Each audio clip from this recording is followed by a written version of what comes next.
देखेका छन् कहिले आउँछ परिवर्तन त्यो दिन गरिबहरूले सपना देखेका थिए खान पाउने बालकहरूले सपना देखेका थिए पढ्न पाउने तर त्यो सपना गोलीको आवाज सँगै च्यातियो र त्यो आवाज आज पनि पहाडका ढुङ्गाहरूमा टकराएर भन्छ हामी निर्दोष थियौं तर किन हामीलाई मृत्यु दियो देश भ्रष्टाचार मुक्त अमूल परिवर्तनको सपनाले हजारौं युवाहरूको मुटु धक्दियो हामीले पूरा गर्नै पर्छ अहिले होइन भने कहिले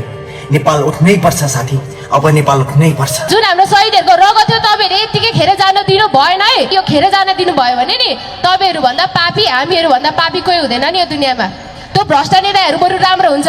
त्यो 76 जनामा हामी पनि प्लस भएर 100 हुनु किन नपरोस् 1000 हुनु किन नपरोस् The Gen Z movement to be powerful, meaningful and eternal, then let us all unite. हाम्रो नेपाली आमालाई खुसी बनाउनु पर्छ अहिले हाम्रो नेपाली आमा एकदम धेरै दुखी हुनुहुन्छ सबैजना साथ हुन्छ नि उनीहरु भन्नु त हात उठाउनु त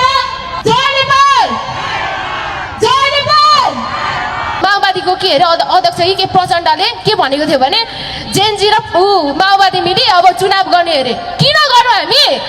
उनीले हाम्रो यो सन्तानलाई मारेको होइन हामी किन गर्नु उनीहरुसँग किन मिल्नु हैन त लु भन्नु त आफै अबको समय भनेको कुनै पनि भुटको होइन अबको समय भनेको विश्वको सर्वोच्च शिखर सगरमाथा र नेपाली राष्ट्र झण्डा मुनि एक ढिक्का भएर उभिने समय आएको छ जय नेपाल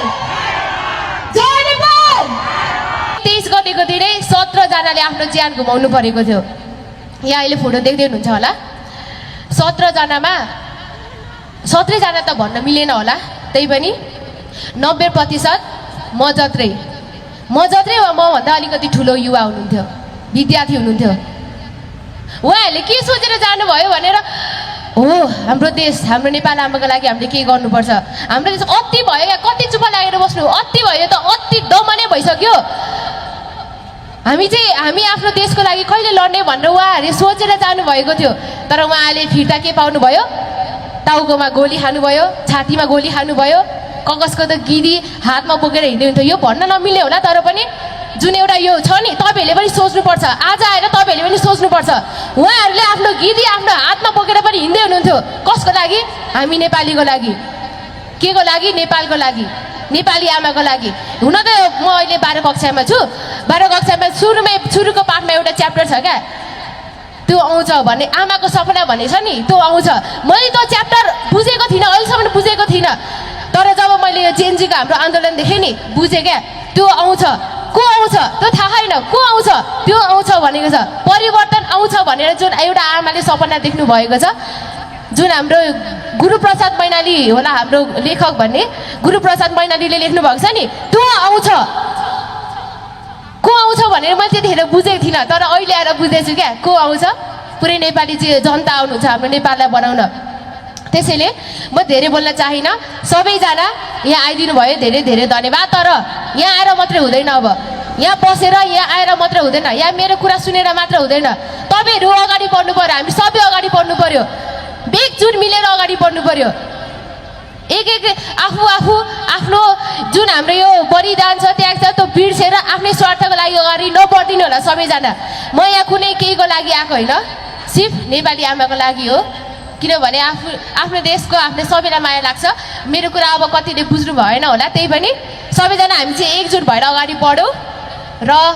हाम्रो नेपाली आमालाई खुसी बनाउनु पर्छ अहिले हाम्रो नेपाली आमा एकदम धेरै दुखी हुनुहुन्छ म त्यहाँ आउँदै कतिजनाको आँसु खस्दै थियो उहाँहरूको वीर शहीदहरूको फोटो देखेर हो यो आँसु चाहिँ तपाईँहरूले यतिकै खेर जान दिनु भएन जुन हाम्रो शहीदहरूको रगत थियो तपाईँहरूले यतिकै खेर जान दिनु भएन है सुनिराख्नुहोस् कसैले यो तपाईहरु भन्दा फेरि यो खेर जान दिनु भयो भने नि तपाईहरु भन्दा पापी हामीहरु भन्दा पापी कोही हुँदैन नि यो दुनियाँमा त्यो भ्रष्ट नेताहरु बरु राम्रो हुन्छ एकछिनको लागि मान्नु त्यो तिनीहरु राम्रो हुन्छ हामीले यदि केही गरेन भने हाम्रो लागि अनि जुन थियो नि अहिले यो एउटा कुरा भन्न मन लाग्यो एउटा कुरा जोड्न मन लाग्यो यो फेक न्यूजको तर्फ धेरै नलाग्नुहोस् फेक न्यूजतिर तपाईहरु नजानुहोस् हाम्रो जुन मूल एजेन्डा छ त्यो तपाईहरुले विचार राख्नुहोस् त्यो फेक न्यूज हुन्छ नि अब यति यो अब यो छर्सकेपछि त्यो आन्दोलन हुन्छ यो हुन्छ हामी यसो गर्छौं अनि त्यो के भन्छ त्यो माओवादीको के अरे अध्यक्ष के प्रचण्डले के भनेको थियो भने जेनजी र माओवादी मिली अब चुनाव गर्ने अरे किन गर्नु हामी उनीले हाम्रो यो सन्तानलाई मारेको होइन हामी किन गर्नु उनीहरुसँग किन मिल्नु होइन त लु भन्नु त आफै हामी कसरी मिल्न सक्छौँ लु भन्नु त हामी तिनीहरूसँग त्यस्तासँग मिल्यौँ भने चाहिँ उनीहरू र हामीमा केही फरक हुँदैन त्यही भएर यो याद राख्नु होला हामी सबै मिलेर एक अगाडि बढ्नुपर्छ त्यही भएर अब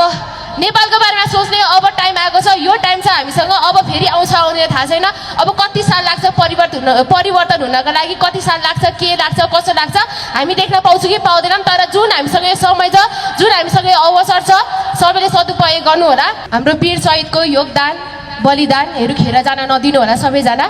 अब हाम्रो माग छिटोभन्दा छिटो पुरा होस् जो मिडिया आउनु भएको छ उहाँहरूले पनि राम्रो न्युज भएको न्युज ट्रुथ न्युज हाल्नु होला हामीलाई कुनै पद चाहिएको होइन हामीलाई केही चाहिएको होइन हामीलाई सिर्फ नेपाली आमा खुसी रहनुहोस् नेपालमा भ्रष्टाचार अन्त होस् नेपाली जनताले सुख पाउनुहोस् त्यति नै हो हाम्रो माग सम्पूर्ण हाम्रो न्युज रिपोर्टर न्युज मिडियामा हुनुहुन्छ सत्य कुरा छाप्नु होला तपाईँहरू नडराउनु